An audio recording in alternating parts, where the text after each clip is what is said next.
ښوونځی ستاسې په کور کې. السلام علیکم قدرمنو زده کوونکو. انجینر عزت الله حلیم یم ستاسو لپاره د 10م ټولګي د فزیک په خدمت کې یم. قدرمنو زده کوونکو لکه څرنګه چې موږ او تاسو په تیر درسي ساعت کې وکتورونه ولوسته، په وکتورونو باندې مو عملیات وکړه، ترسره مو کړه. وکتورونه مو وویل چې د وکتورونو محصلې موږ او تاسو په دوه ډوله لولو، یو یې هندسي طریقه وه، بل یې الجبري طریقه وه. هندسي طریقه په خپل ځان کې په دوه برخو باندې ویشل شوې وه، یو انتقال طریقه یا مثلثي طریقه وه، بله یې متوازی الاضلاع طریقه وه. خو زده کوونکو دا مو ولوسته. بالاخره الجبري طریقه معرفي کړه چې الجبري طریقه کې مې درته وویلې چې آر مساوي کېږي A مربع جمع B مربع جمع 2AB ضرب کوسین د تیتا د جذر لاندې. د عمومي فرمولو د دې څخه په هر ځای کې ګټه اخیستلی شئ.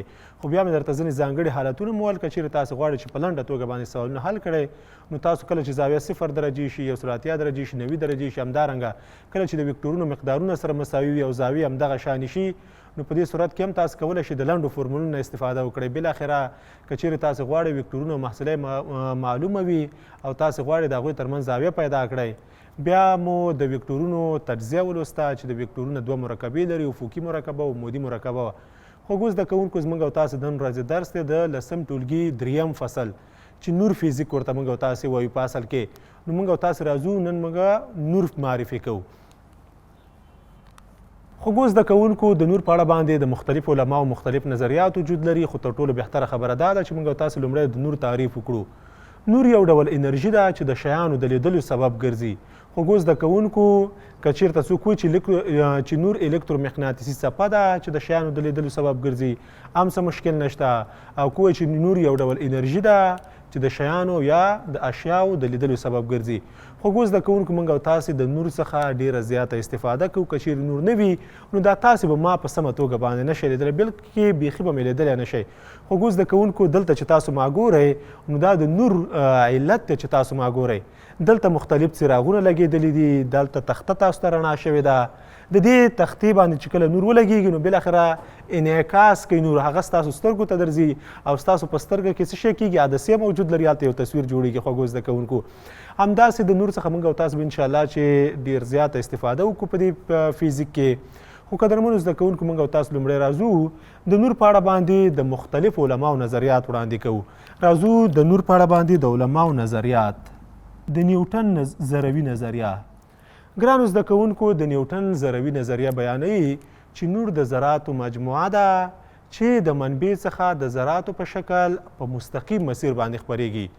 نیوټن خو زده کوونکو په دې عقیده و، کله فرض مثال چې موږ او تاسو وایو چې لمر دی، د لمر نه چې دا کومې وړانګې راځي نو نیوټن ویل چې دا ذرات دي او دغه ذرات په کوم ډول باندې خپریږي، دا په مستقیم مسیر باندې خپریږي. دا د نیوټن ذروي نظریه وه.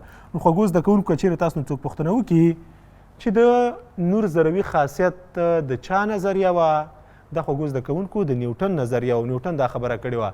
په اصل کې نیوټن چې کوم وخت کې ژوند کولو خو زده کوونکو هغه دا ذرات لیدلی نه وه، خو کله چې موږ او تاسو انشاءالله موږ او تاسو به ووایو وروسته نوري بنډل به واضح کړو. که چیرې تاسې ځینې اتاقونه کتلي وي، هلته چې کله نور ولګېږي نو د نور یو بنډل دې اتاق ته راښکته کېږي. تاسې فکر کوئ چې یو چا بیټري دې اتاق ته راچولی ده. خو زده کوونکو هغه نوري بنډل په زیاتره په ژمي موسم کې دا کار ترسره کېږي. کله چې تاسو په اتاق کې بخارۍ لګولې وي، هلته څه اتاق مو بند کړی وي، ګرد و غبار هم یو څه اندازه وي، نو دې نور ته چې تاسو وګورئ هلته تاسو ته ذرات ډېر زیات معلومیږي. خو زده کوونکو په اصل کې هغه د هوا د اتموسفیر ذرات دي، خو نیوټن په فکر په دې باندې کوو چې دا په اصل کې همدغه د نور ذرات دي. نه خو زده کوونکو هغه په اصل کې د نور ذرات نه و، هغه د هوا د اتموسفیر ذرات و چې د نور په اساس باندې ډېر ښایسته معلومېده. نو د نیوټن د نظریې په اساس نور څه شی دی؟ ذروي خاصیت لري او د ذراتو مجموعه ده چې په کوم ډول باندې خپریږي؟ په مستقیم مسیر د منبع څخه خپریږي. دویم راځو د هیوګینز نظریه. د هیوګینز نظریه یا د هیوګینز څپهیزه نظریه د خو زده کوونکو. خو زده کوونکو هیوګینز په دې نظریه و چې نور یو ډول څپه ده او له منبع څخه د څپې په شکل باندې خپریږي. هیوګینز وویلې چې نور څپه ده او له منبع څخه چې خپریږي هم د څپې په شکل باندې خپریږي. دا د هیوګینز کوم ډول نظریه وه؟ څپهیزه نظریه وه. بالاخره خو زده کوونکو د نیوټن د ذروي نظریې او څپهیزې نظریې ترمنځ مختلف د علماو ترمنځ اختلافات را پیدا شو. په یو ښوونیز مرکز فرض مثال یو استاد به ویل چې نه نور ذره ده، بل اتاق کې به بل استاد ویل چې نه نور څپه یا موج دی. نو په دې باندې علما سره نه قانع کېده استادان. بالاخره د دې په اساس باندې یو بله نظریه رامنځته شوه چې هغې ته د میکسویل نظریه ویل کېږي. نو خوږو زده کوونکو درېیمه نظریه به موږ او تاسې ولیکو، د ماکسویل الکترومقناطیسي نظریه. ګرانو زده کوونکو، د میکسویل د نظریې په اساس نور څپه ده، خو څه ډول څپه ده؟ نور یوه الکترومقناطیسي څپه ده چې د څپې اوږدوالی ډېر کوچنی دی. د همدې وجې نه کله چې له منبع څخه خپریږي موږ ته په فضا کې داسې ښکاري چې دا په مستقیم مسیر خپریږي. خوږو زده کوونکو، بیا یې درته وایم، د میکسویل د نظریې په اساس نور څپه ده، خو الکترومقناطیسي څپه ده چې د څپې اوږدوالی تاسې پېژنئ. څپې اوږدوالی د دوه همفازه ټکو ترمنځ واټن ته د څپې اوږدوالی ویل کېږي. د دوه همفازه ټکو ترمنځ واټن ته د څپې اوږدوالی ویل کېږي.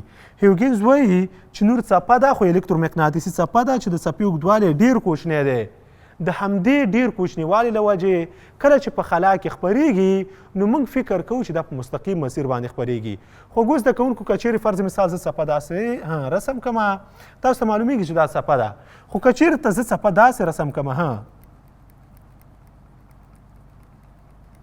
نو که چیرې تاسو د همدې څپې ته د لرې ځای نه وګورئ، تاسې فکر کوئ چې دا یو مستقیم خط دی. خوږو زده کوونکو، ولې دلته د څپې اوږدوالی ډېر کم دی.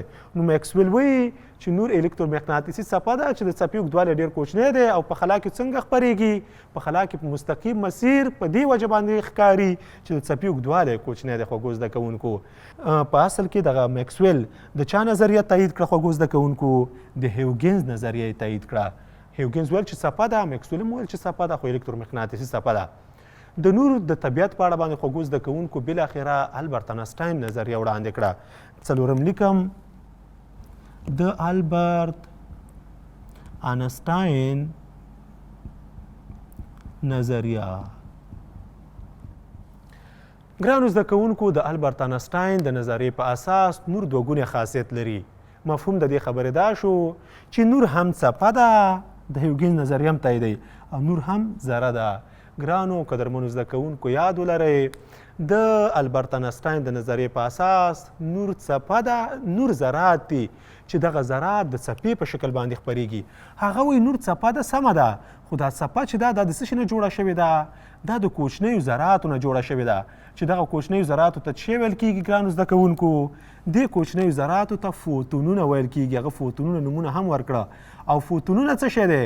فوتونونه د انرژۍ لیږدونکي پاکټونه دي ګرانو زده کوونکو، چې سرعت یې څومره دی؟ سرعت یې 3 ضرب لس په توان د 8 متر پر سیکنډ دی تقریبا، چې اصلي قیمت 2.99 داسې قیمت دی. چې راونډ اف کړو نو 3 ضرب لس په توان د 8 متر پر سیکنډ څه شی دی؟ سرعت دی. نو ګرانو زده کوونکو، بالاخره ټول علما په دې باندې موافق شوه چې په طبیعت کې د ډي بروګلي د نظریې په اساس هر جسم او هر ذره دوه ډوله حرکت ترسره کوي. هم د ذرې په شکل باندې حرکت ترسره کوي او هم د څپې په شکل باندې حرکت ترسره کوي.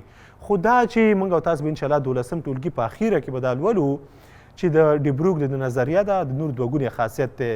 خوږو زده کوونکو، انشاءالله موږ او تاسو به هلته چې ورسېدو په دې باندې به تاسې پوه شئ چې د ذرې په زیاتېدو سره د یو جسم طولي موج کمیږي. یعنې هغه معادله په دې ډول ده، کولی شئ تاسې ورسره د اوس نه بلد شئ چې پی مساوي کېږي اچ پر لمدا. پی مومنټم د ام ضرب وي مساوي کېږي اچ پر لمدا. د دې معادلې په اساس خوږو زده کوونکو، څپې اوږدوالی د کتلې سره معکوس اړیکه لري.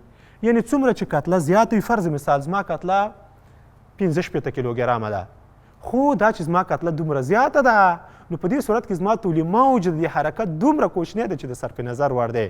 نو داسې وایي چې هغه ذرې چې کتله یې کمه وي د هغې لپاره هم څپه وجود لري د محاسبې وړ ده، او هم یې ذره د محاسبې وړ ده. خوږو زده کوونکو، نو خوږو زده کوونکو، موږ او تاسو د خیره سره د نور په اړه باندې مختلف نظریات ولوسته. بیا درته وایم د نیوټن ذروي نظریه. نیوټن ویل چې نور د ذراتو بنډل یا مجموعه ده چې د منبع څخه مستقیم مسیر خپریږي. هیوګینز وویل چې نور څپه ده او له منبع څخه هم د څپې یا د موج په شکل خپریږي. ماکسویل وویل چې نور څپه ده خو الکترومقناطیسي څپه ده چې د څپې اوږدوالی ډېر کوچنی دی او کله چې په خلا کې خپرېږي نو په دې ډول باندې دا چې د څپې اوږدوالی کوچنی دی داسې ښکاري لکه په مستقیم مسیر باندې چې خپرېږي بالاخره د البرت انسټاین دوه ګونې نظریه خوږو زده کوونکو د البرت انسټاین د نظریې په اساس نور یوه څپه ده الکترومقناطیسي څپه ده د میکسویل نظریه هم تایید کړه د درې واړو خو دغه څپه د ذراتو مجموعه ده چې ذراتو ته فوتونونه ویل کیږي او فوتونونه د انرژۍ لیږدونکي پاکټونه دي چې کوانټا هم ورته ویل کیږي خوږو زده کوونکو او د دغه فوتونونو یا د نور سرعت څومره دی تقریبا 3.10 متر پر سیکنډ دی خوږو زده کوونکو دا د نور په اړه باندې د مختلفو علماو نظریات ښه خوږو زده کوونکو زموږ او تاسې بله موضوع ده نوري بانډل د هغه نور مسیر چې له یو درس څخه تیریږي د ځمکې پر مخ یو نوري بنډل تشکیلوي خوږو زده کوونکو تاسو به زیاتره دغه موسم کې که ځینې موسمونو کې داسې وي کله چې تاسو دروازه خلاصه کړئ داسې کوچنۍ دروازه خلاصه کړئ نو په دې صورت کې نوري وړانګې دې ته داخلیږي او د دروازې یوې خوا ته تاسو ته داسې ښکاري لکه ډېر زیات نور چې را داخل شوی وي نو خوږو زده کوونکو خواوشا سیوری وي یوازې نور موږ او تاسو ته ښکاري چې دې ته نوري بنډل ویل کیږي بل پکې خوږو زده کوونکو نوري وړانګه ده نوري وړانګه د هغه نوري بنډل څخه عبارت دی چې د کوچنۍ عرضي مقطع لرونکي وي عرضي مقطع یا کراس سیکشن خوږو زده کوونکو فرض مثال که چیرته دا یو سیم وسي نو دې برخې ته کراس سیکشن یا عرضي مقطع ویل کیږي که چیرته تاسو دا راواخلئ کټ یې کوئ فرض مثال دا برخه شوه نو دې ته عرضي مقطع ویل کیږي دا چې عرضي مقطع یا ډبلوالی په عامه اصطلاح چې موږ تاسو دی چې کوچنی وي دغه نوري بنډل ته څه ویل کیږي نوري وړانګه ویل کیږي خوږو زده کوونکو زموږ او تاسې بله موضوع ده د نور مسیر دا نور څه ډول حرکت کوي موږ او تاسې مخکې د نور په نظریاتو کې واضح کړه ګرانو زده کوونکو یاد به ولرئ موږ او تاسو چې دا کوم فیزیک لولو دا اپتیک فیزیک دی اپتیک فیزیک په دې معنی چې دلته نور یوازې په هندسي شکل باندې مطالعه کیږي د مستقیم خط په څیر باندې مطالعه کیږي دلته د نور موجي خاصیت موږ او تاسو بیخي په پام کې نه نیسو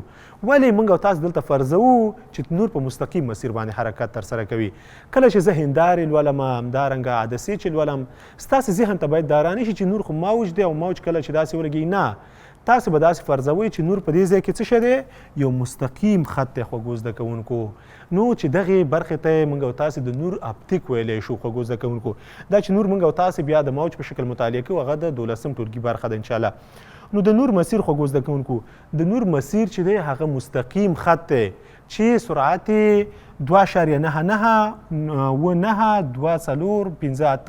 2.458 متر پر سیکنډ دی چې په هوا کې سرعت 2.99 ضرب متر پر سیکنډ دی چې د اسانتیا لپاره یې په محاسبو کې 3.10 متر پر سیکنډ په پام کې نیسو ګرانو زده کوونکو موږ او تاسو چې دا نور وایو د نور سرچینې یا منابع کومې دي د نور سرچینې یا منابع په دوه ډوله دي یوې طبیعي سرچینې دي بلې مصنوعي سرچینې دي خوږو زده کوونکو طبیعي سرچینې تاسو ټول پیژنئ زه به راشم درته به ولیکم چې د نور سرچینې څو دي په دوه ډوله دي اولې طبیعي سرچینې شوې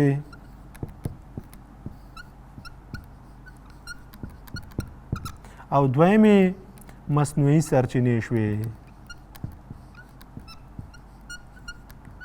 ګرانو زده کوونکو یاد ولرئ طبیعي سرچینې ښه مثال لمر دی یا چې د طبیعت د پیدا کېدو سره سم رامنځته شوي دي د هغه لمر دی لمر موږ او تاسو ته یوه طبیعي سرچینه ده چې نور موږ او تاسو ټولو ته رسوي بلې مصنوعي سرچینې دي چې مصنوعي ډول د انسانانو لخوا رامنځته شوي لکه څراغ شمع شوه همدارنګه کوم لایټونه او ګروپونه چې موږ او تاسو په کورونو کې لګولي دغه ټولو ته مصنوعي سرچینې ویل کېږي څراغونه شوه شمع شوه او داسې نور ګرانو زده کوونکو د نور سرچینې په څو ډوله شوې په دوه ډوله شوې یو طبیعي سرچینې شوې طبیعي سرچینو ښه مثال شی دی لمر بلې مصنوعي سرچینې شوې چې اور هم موږ او تاسې ویلی شو همدارنګه څراغونه ویلی شو نورې ویلی شو ګرانو زده کوونکو موږ او تاسې به نظر نور تېرېدلو ته اجسامو ډولونه واضح کوو خوږو زده کوونکو نور چې ترېنه تېرېږي نظر دې ته اجسام په څو ډوله دي په درې ډوله دي یوې شفاف جسمونه دي بلې غیر شفاف جسمونه یا قدر جسمونه دي او بل یې نیمه شفاف یا نیمه قدر جسمونه دي قدرمنو زده کوونکو راځم لومړی لیکم چې شفاف جسمونه شفاف جسمونه د هغه جسمونو څخه عبارت دي چې ټول واردة نور ورڅخه تیر شي قدرمنو زده کوونکو دا ډیره مطلب ساده خبره نه ده چې موږ او تاسو چې ټول واردة نور ورڅخه تیر شي خو اپتیک فیزیک دی په اپتیک فیزیک کې همدغه شانې تعریف موږ او تاسو ترسره کوو خو ګرانو زده کوونکو دا هیڅ امکان نه لري چې ټول وارده نور دې ورڅخه تیر شي. حتما یوه برخه بیرته راګرځي، یوه برخه پکې څه کېږي جذبېدی هم شي. نو قدرمنو زده کوونکو دا چې اپټیک فیزیک دی نو موږ او تاسې فقط همدومره تعریف کوو چې شفاف جسمونه د هغه جسمونو څخه عبارت دي چې څومره نور ورته راځي، یعنې وارده نور ټول ورڅخه څنګه شي تیر شي. لکه څه شی؟ لکه پاکې اوبه، بلې ښیښه او داسې نور. هوا که درته څوک وایي چې هوا کوم ډول محیط دی، شفاف محیط دی. خلا کوم ډول محیط دی، شفاف محیط دی. خوږو زده کوونکو ټول وارده نور ورڅخه تېرېدی شي. بلې دویم چې دی هغه نیمه شفاف، نیمه شفاف جسمونه. خوږو زده کوونکو نیمه شفاف جسمونه د هغه جسمونو څخه عبارت دي چې یو څه اندازه وارده نور ورڅخه تیر شي او یو څه اندازه وارده نور څنګه کېږي بیرته منعکس یا په خپل ځان کې جذب کړي. خوږو زده کوونکو لکه څه شی؟ لکه پلاستیک. ګرانو زده کوونکو او داسې نور خړه هوا، خړې اوبه هم داسې نور هم ورته ویلی شو. که چیرې تاسو وګورئ زیاتره موږ او تاسې کله چې به اتاقونو ته د ښیښو په ځای باندې پلاستیکونه لګولي وه نو اتاقونه به زموږ روښانه سم نه وه. علت یې څه شی و؟ علت یې همدا و چې د هغې څخه ټول وارده نور نشي تېرېدلی. کله چې به نور په پلاستیک باندې لګېدو یو څه اندازه به ورڅخه تېرېدو، اتاق به ښه رڼا و یو څه اندازه، خو هغومره به رڼا نه و لکه ښیښه چې به څومره رڼا وه، او یو څه اندازه نور به ورڅخه بېرته څنګه کېدو؟ منعکس کېدو. دریم ډول جسم چې دی هغه کدر جسم دی. دریم کدر جسم یا چې غیر شفاف جسمونه. نو غیر شفاف جسمونه یا غیر شفاف جسم د هغه جسم څخه عبارت دی چې ټول وارده نور بیرته منعکس کړي یا ټول وارده نور په خپل ځان کې جذب کړي او یو اندازه برخه هم ترېنه تېره نه شي.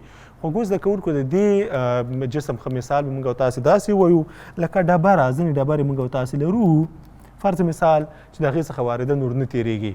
همدارنګه دا تخته که چېرې موږ او تاسې ووایو کله چې نور په دې باندې لګېږي ټول بېرته ستاسو خواته منعکس کېږي، د دې څخه نور نه تېرېږي.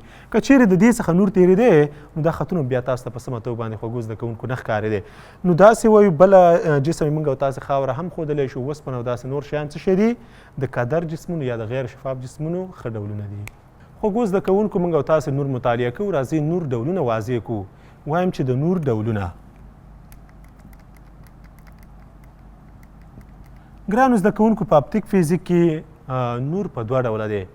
یو ویزیبل لایټ ورته ویل کېږي یا د لیدلو وړ نور، مرئي نور ورته ویل کېږي. بل نان ویزیبل لایټ چې دی هغه یا د نامرئي نور یا د نه لیدو وړ نور. نو خوږو زده کوونکو موږ او تاسې به نور ډولونه دوه ووایو. اول د لیدو وړ نور یا کم یو نور؟ مرئي نور. دویم نامرئي نور. مرئي نور د هغه نور څخه عبارت دی چې هغه کله په اشیاو باندې ولګېږي او موږ او تاسو هغه اشیا یا جسمونه ښکاره شي. نامرئي نور د هغه نور څخه عبارت دی چې د هغې په وسیله باندې اجسام موږ او تاسو نشي لیدلی. کله چې په اشیاو باندې ولګېږي موږ او تاسو ته بېرته څنګه کېږي؟ نه منعکس. که منعکس کېږي هم موږ او تاسو هغه جسم نشو کتلی. نو خوږو زده کوونکو نور په دوه ډوله شو. یو مرئي نور یا د لیدو وړ نور شو، بل نامرئي نور شو یا د نه لیدو وړ نور شو. خوږو زده کوونکو زموږ او تاسو بله موضوع ده سیوری. کله چې نوري وړانګې په کدر جسم ولګېږي نو د هغه شاته تورې ساحې ته د هماغه جسم سوری ویل کېږي. بله موضوع زموږ او تاسې ده د نور انعکاس. خوږو زده کوونکو د نور انعکاس کله چې نوري وړانګې په یو محیط ولګېږي یو څه اندازه د محیط یا جسم له لورې جذب شي او یو څه اندازه بیرته راګرځي چې دغې پیښې ته د نور څه ویل کېږي؟ انعکاس ویل کېږي. خوږو زده کوونکو د انعکاس د عملې په اساس باندې دی. نو خوږو زده کوونکو کله چې نور په دې سطحه باندې ولګېږي په دې سطحه تر لګېدو وروسته بیرته راګرځي چې دغې پیښې ته نور څه ویل کېږي؟ انعکاس ویل کېږي. خوږو زده کوونکو انعکاس په دوه ډوله دی. اول راځو منظم انعکاس.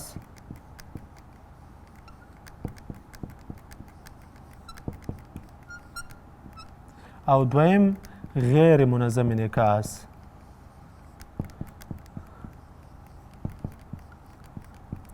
قدرمنو زده کوونکو یاد ولرئ منظم انعکاس د هغه انعکاس څخه عبارت دی کله چې نور په یوه همواره سطحه باندې ولګیږي نو بیرته په منظم ډول او په یوه جهت راګرځي چې دې ته منظم انعکاس ویل کیږي.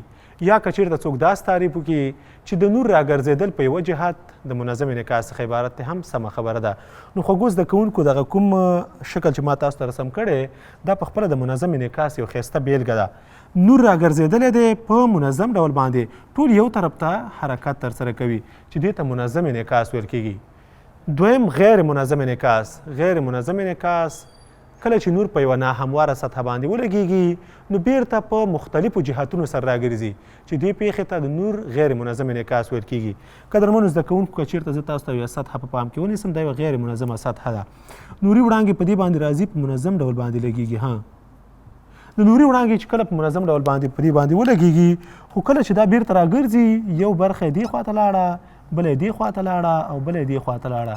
نو خوږو زده کوونکو درې وړانګې دي په درې مختلفو جهتونو سره حرکت ترسره کوي چې دې ته چې ویل کېږي د نور غیر منظم انعکاس ویل کېږي.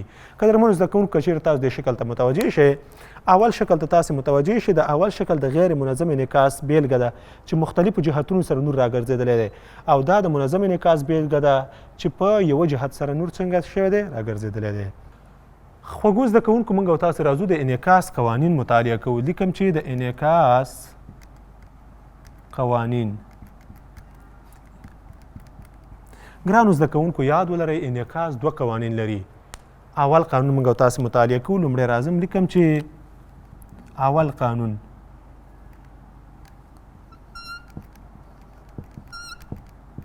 او بلې دویم قانون. د انعکاس لومړی قانون موږ او تاسو مطالعه کوو. د انعکاس لومړی قانون بیانوي وارده وړانګه منعکسه وړانګه او نارمل په یو مستوي کې واقع دي. ډېره اسانه خبره ده. وارده وړانګه منعکسه وړانګه او نارمل په یو مستوي کې واقع دي. خوږو زده کوونکو که چېرې زه تاسو ته یو مستوي رسم کړم داسې فرض مثال یوه هنداره شوه په دې باندې وارده وړانګه راغله بیرته منعکسه شو په هماغه زاویې سره. نو په دې صورت کې زه راځمه دې ته وایم چې وارده وړانګه او دې ته وایم منعکسه وړانګه.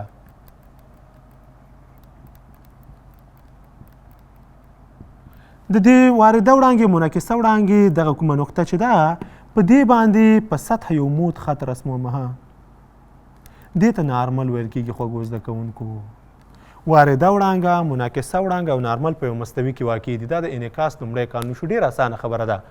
دویم راځو د انعکاس دویم قانون څه شی دی. د انعکاس دویم قانون بیانوي چې وارده زاویه د منعکسه زاویې سره مساوي ده.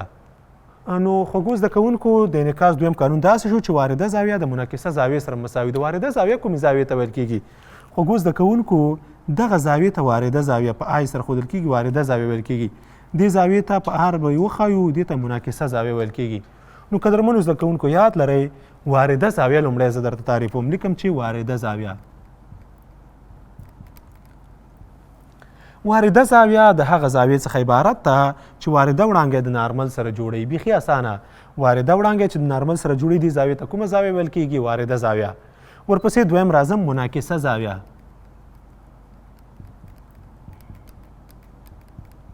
منعکسه زاویه د هغه زاویې څخه عبارت ده چې منعکسه وړانګې د نارمل سره جوړوي.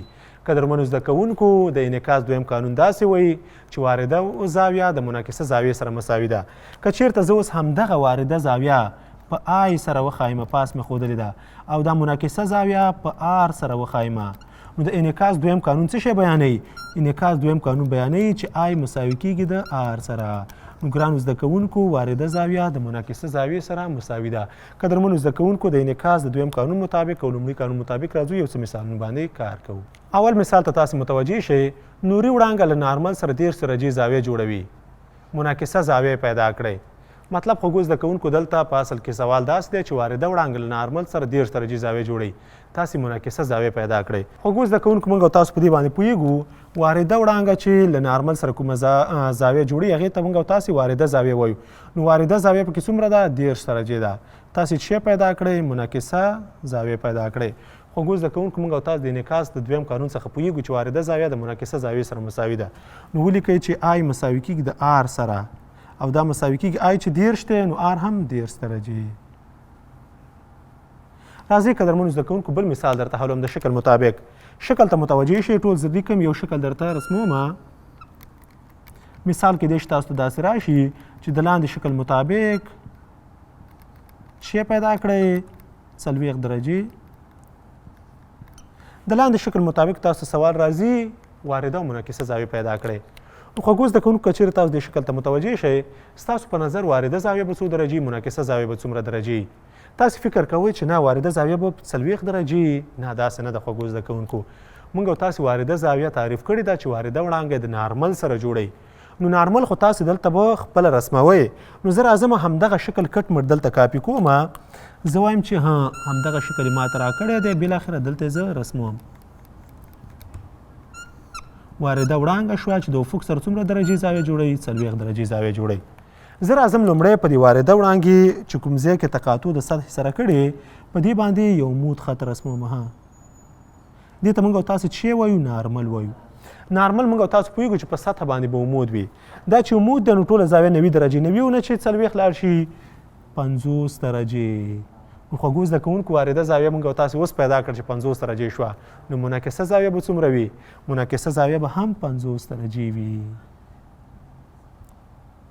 نو قدرمنو زده کوونکو وایي چې د شکل مطابق وارده زاویه او منعکسه زاویه دواړه به څومره وي؟ 50 درجې به وي. ښه خوږو زده کوونکو کله چې زه ساعت ته ګورم نور وخت راته اجازه نه راکوي. انشاءالله موږ او تاسو به آینده درسي ساعت کې د دې مطابق کوم مثال هغه به هم حلوو او موږ او تاسو به انشاءالله چې تصویر مطالعه کوو هندارې به مطالعه کوو. وایي به چې هندارې په څو ډوله دي د هندارو ډولونه او بالاخره په هندارو کې تصویر رامنځته کېدل به وایو خوږو زده کوونکو. تر بیا چې زه انجینر عزت الله حلیب ستاسو په درانه چوپړ کې حاضرېږم په سپېڅلي رب مسپارم. خوښه خوشحاله شیبې ولرئ.